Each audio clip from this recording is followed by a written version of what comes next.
भी है और अंधेरा भी है। ये आश्चर्य की बात है। सूर्य है और अंधेरा है, तो या तो सूर्य नहीं जिसे तुमने सूर्य मान लिया, और या फिर तुम सो ही रहे हो, अभी जगे नहीं। सूर्य होने के बाद अंधेरा कैसा? तुमने केवल एक नाटक कर लिया कि हमारे गुरुदेव हैं, तुमने असली में गुरुदेव ने नहीं माना। यदि गुरुदेव माने तो आज्ञा का पालन, वो आज्ञा पालन करे तो उसे विषय सता जाए, उसे काम क्रोध सता जाए, ऐसा कैसे हो सकता है? जैसे सिंह के समीप बैठे हुए सिंह के छौने को कोई भी जंगली जानवर भयभीत नहीं कर सकता, क्योंकि पता है एक दहाड़ में सब भाग जाएंगे। ऐसे ही सदगुरुदेव की शरण में बैठे हुए शरणागत को ये काम क्रोध लोभ आदि जंगली भेड़िए उसको भयभीत कर दे। आश्चर्य की बात है। जब हम सदगुरुदेव को सदगुरुदेव नहीं मानते, नाटक करना एक अलग बात है कि आप हमारे गुरुदेव हैं। यदि सदगुरुदेव को वास्तविक हृदय से सदगुरुदेव स्वीकार करते हैं तो उसकी पहचान है आज्ञा सम्न सुसाहिब सेवा। अपने साहब की सुंदर सेवा है आज्ञा पालन करना। यदि आप गुरुदेव की आज्ञा में हो, आपको कोई विषय परास्त कर दे, असंभव बात, हो ही नहीं सकता। नहीं, आज तक जितना इतिहास और शास्त्र है ये सब झूठे हो जाएंगे।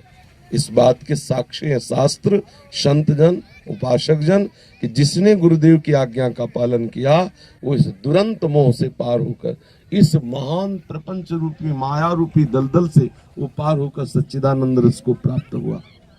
यदि हम अपने गुरुदेव की आज्ञा पालन करते हुए अन्य सब उपासनाओं की तरफ से वृत्ति हटाकर एकमात्र राधा वल्लभ लाल के चरणारविंद के भजन करने वालों के चरणारविंद में अपनी रति कर ले तो निश्चित सब कुछ प्राप्त हो जाएगा। होए सुदृढ़ सत्संग, सुदृढ़ सत्संग होगा। सुदृढ़ सत्संग ये जो हम कर रहे हैं, एक ये बाह्य, एक होता है आंतरिक। अंदर से बैठे हैं, कुसंग की वृत्तियां आ रही हैं, सत्संग की वृत्तियों के द्वारा उसका नाश, ये सुदृढ़ सत्संग है। बाहर सत्संग सुना और अंदर कुसंग का चिंतन कर रहे हैं, अंदर से गंदी वृत्तियों का चिंतन कर रहे हैं, तो सुदृढ़ सत्संग थोड़ी हुआ। सुदृढ़ सत्संग वो है कि आए हुए कुविचार को सुविचार के द्वारा नष्ट कर दिया। अंदर सुदृढ़ सत्संग अंदर होता है। ये जो बाह्य सत्संग है यही आंतरिक सत्संग में प्रवेश करता है। जिस साधक का अंदर से सत्संग नहीं है वो बाहर के सत्संग से विशेष लाभ नहीं ले सकता। बाहर सत्संग सुना, बोले बहुत बढ़िया प्रवचन हुआ, चले गए। आंतरिक सत्संग हम चल रहे, हर वृत्ति का सत्संग, एक एक वृत्ति का निरीक्षण, ये वृत्ति कुसंग की आई या सत्संग की। यदि सत्संग की आई तो स्वीकार, कुसंग की आई तो किस वृत्ति से हम इस कुसंग वृत्ति का नाश करें। ये बाहरी सत्संग में हमको युक्ति मिली, उसके द्वारा हम तत्काल उसका नाश करके और आगे बढ़े। अगर हमारा समय विषय चिंतन में जा रहा है, हमारा हृदय में ये भाव बैठा हुआ है कि संसार के भोगों में सुख है, अभी हमें लग रहा है कि शरीर का आराम विश्राम ये सब मेरा सुख है, घोर अज्ञान, सच्ची मानिएगा घोर अज्ञान। अभी बिल्कुल साधना में प्रवेश नहीं हुआ। जिस समय लगन लगती है तो ब्रह्मादिक के भोग सम विषम लागत आई, नारायण ब्रज चंद लगन लगी। जिसे ठाकुर जी की लगन लगी उसे भोग अच्छे लग रहे हैं, उसे विषय अच्छा लग रहा है। नारायण ब्रज चंद की लगन लगी है जाई तो ब्रह्मादिक के भोग सब विषम लागत आई, कुछ अच्छा नहीं लगा। सच्चिदानंद सुख का भोग करने की आकांक्षा रखने वाला उपासक पार्थिव नाशवान भोगों में असंभव बात, ये बड़ी आश्चर्य की बात। इसलिए सदगुरुदेव के होते हुए ही अपने समस्त विकारों का नाश करके सच्चिदानंद स्वरूप में स्थित हो जाए। अगर गुरुदेव के होते हुए तुम विषय विकार को पोषण करते रहे तो गुरुदेव की अनुपस्थिति में अंतर ध्यान हो जाने पर वो तुम्हारी ऐसी दुर्गति करेंगे जिससे बचना असंभव। गुरु समक्ष गुरु साहब हमारे हैं, वो हमारे समीप विराजमान है, हर प्रश्न का उत्तर है, हर रोग की औषधि है। बहुरोग के जनित जितने विकार हैं उनके वचन रूपी औषधि के द्वारा तत्काल हमारा निवारण है। हमें सदगुरुदेव की उपस्थिति में तत्काल अपने अंतःकरण को निर्विकार करने की चेष्टा अभी से शुरू कर देनी चाहिए। जब तक हृदय निर्विकार नहीं होगा तब तक हमारे प्रिया प्रीतम पधारने वाले नहीं। प्रिया प्रीतम उसी के हृदय में खेलते हैं जिसका हृदय निकुंज हो जाता है, किसी भी तरह की कोई वासना नहीं, कोई इच्छा। और किसकी इच्छा करे? किसकी वासना करे? यहाँ कोई सुख है क्या? भ्रमित, घोर भ्रमित। भगवान कैसा भ्रम छाया हुआ है, सामने सच्चिदानंद प्रिया प्रीतम, उनको छोड़ के हम पीछे कैसे? अब बताओ, कोई विष्ठा की थैली को हृदय से लगाए घूमे तो क्या कहोगे? यदि तुम्हें पता हो कि बहुत चिकनी थैली में, आकर्षणकारी थैली में विष्ठा भरा हुआ है, तो आप उसे गले से लगाएंगे? आप उसको आदर करेंगे? आप उसको अपने एकांत में ले जाके रखेंगे? नहीं रखेंगे, क्योंकि जो नहीं जानता है वो तत्काल देखे बहुत कीमती और चिकनी थैली है, इसके अंदर माल भी बहुत अच्छा होगा, वो उसको ले सकता है। लेकिन जब आपको पता है तो आप हंस के चल देंगे और उठाने वाले के प्रति हंसेंगे, मूर्ख, ये ऊपर चिकने है उसकी देख करके और अंदर क्या भरा इस पर नहीं ध्यान दिया। बिल्कुल ठीक ऐसा ही साधक होता है।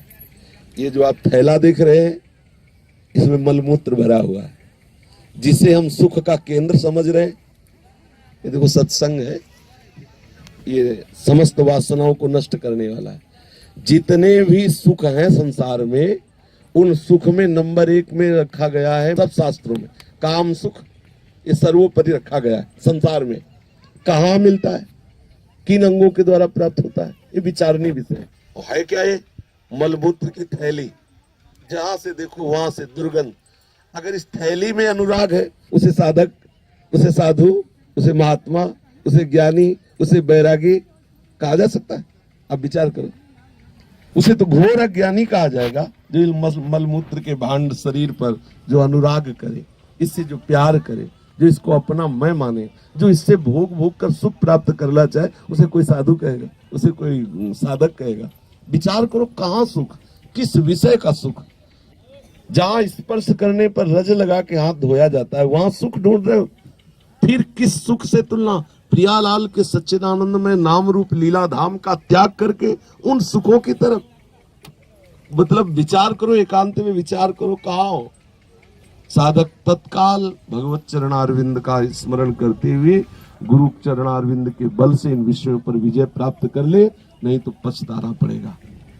ये जो मनुष्य शरीर मिला है, ये बहुत कीमती, बहुत आपको पता नहीं, अपार आनंद के लिए तुम्हारे द्वार खुल गए हैं। श्री जी के निकुंज में जाना है, अपार आनंद जहां सोच नहीं सकते। कैसी श्री यमुना जी प्रवाहित हो रही, कैसी कैसी लताएं, कैसे कैसे खगमृग पशु पंछी वहां हमारे लाडली लाल खेल रहे। उस खेल में मुझे सम्मिलित होने के लिए बुलावा आया है, उस खेल को ना प्राप्त करने की चाह करके वो खेल अपने सब साधक की बैठे, इसलिए चर्चा।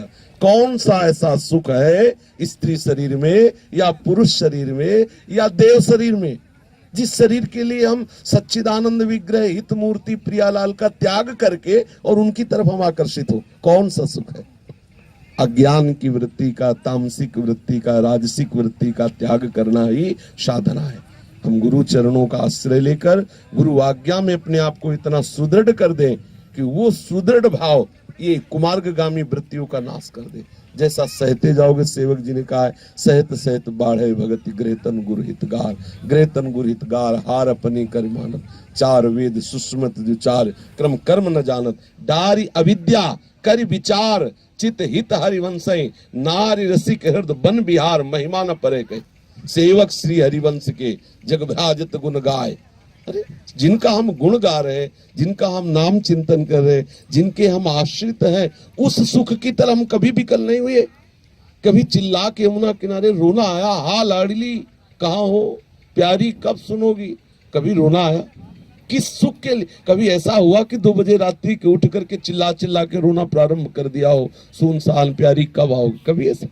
अगर हम इस तरह की भावना का पोषण करेंगे, शरीर का आकर्षण, शरीर के भोग, खान पान सुख की चाहना, शरीर के विश्राम सुख की चाहना, तो जीवन में आप कभी भी लेस मात्र भी अनुभव नहीं कर सकते हमारे प्रिया प्रीतम का सुख। नहीं, जो खान पान सुख चाहत अपने, तिनको प्रेम छुअत नहीं सपने। प्रियालाल हमारे प्रेम मूर्ति, प्रेम के खिलौना दो, खेलत है प्रेम खेल। केवल हम गुरु की शरणागति लेकर अगर अपनी वासनाओं का पोषण करने की बात सोचे, तो फिर निर्णय यही होगा कि वह गुरु की कृपा नहीं है। फिर निर्णय यही होगा कि भजन का कोई लाभ नहीं है, गुरु मंत्र का कोई चमत्कार नहीं है, वृंदावन वास का कोई फल नहीं मिला, हाँ जो आराधना की उसका कोई लाभ नहीं मिला। विवेक के द्वारा सुलझ के हमें कहाँ जाना है ये विचार करो।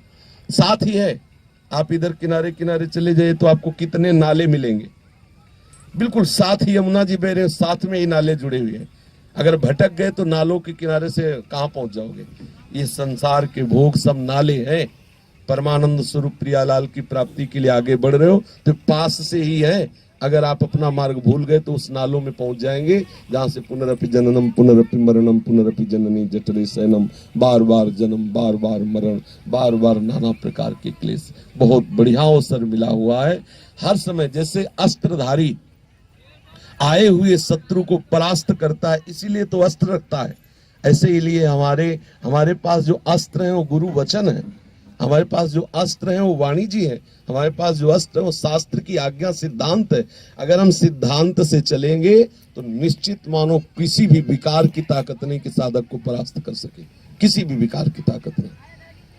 सदगुरु के होते हुए साधक विकार में परेशान है, बड़े आश्चर्य की बात है।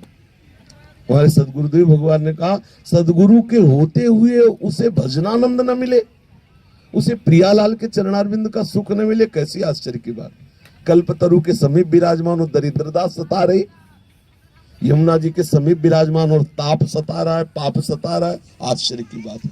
सदगुरु की समीपता हो और उसके हृदय में अज्ञान हो, अविद्या हो, कैसी बात है।